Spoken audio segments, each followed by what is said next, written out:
Good morning mga idol. So naglalaod po tayo ngayon. Po yung lambat natin. Yan, may mga huli po kami ngayon mga idol. Wala, tiki, budlatan. Yung sahang mga idol. Ayun. Ayun. Ito lang pong huli natin sa paglalambat. Uy, dagan makasilaom. Ano, at soda. Ayun. Yung kalalawra natin nga lagi natin kinuhaan ng isda. Ito tayo naghanap buhay minsan mga idol. Ating kalalawran. Ayan. Makita nyo talaga mayroon talagang lamang dagat na makuha natin sa araw-araw. Tulad nito.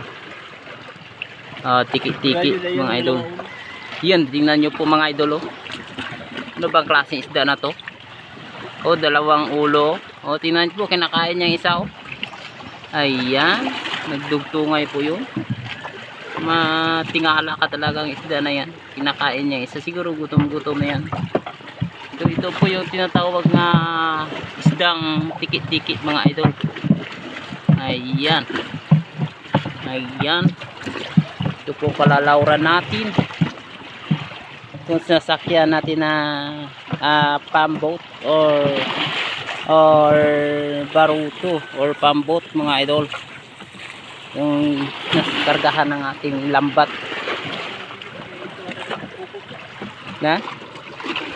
Ito lang karaming ating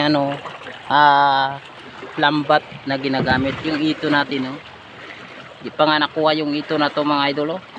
Yun kitang kita nyo talaga Iyan. Yung machine natin silalim yung makina natin ng ating pamboat. So ang hirap nito pag masama ang panahon. So yan, tingnan nyo po mga idol ang huli. Medyo marami-rami na rin ng konti. Sige, okay na yan mga idol. Okay na yan ang ganda ng ating karagatan ngayon kasi ang lawak at saka ang linaw ng dagat. Sobrang so pupunta tayo dun sa ating timbangan. Magtitimbang po tayo ng ating isdang huli para sa ganun ay ibibinta natin sa market. Po sa kaya natin pandaragat mga idol. Ayun. So magtitimbang na po tayo doon.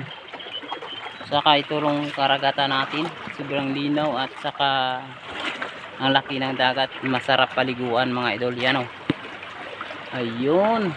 Ito yung pambot natin na nasakayan para sa paglalambat ng ating isda. Ayan, makita nyo idol yun ang pambot na yan, may lamang pukot o may kargang pukot or lambat para sa ating pangingisda. So pupunta tayo doon sa ating pagkikilo ng ating isdang huli.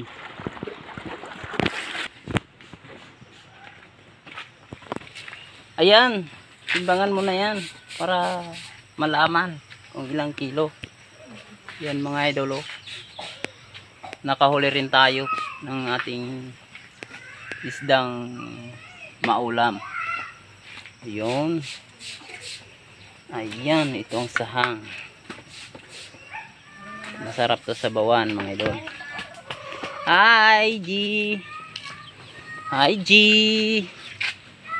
Hi G, okay.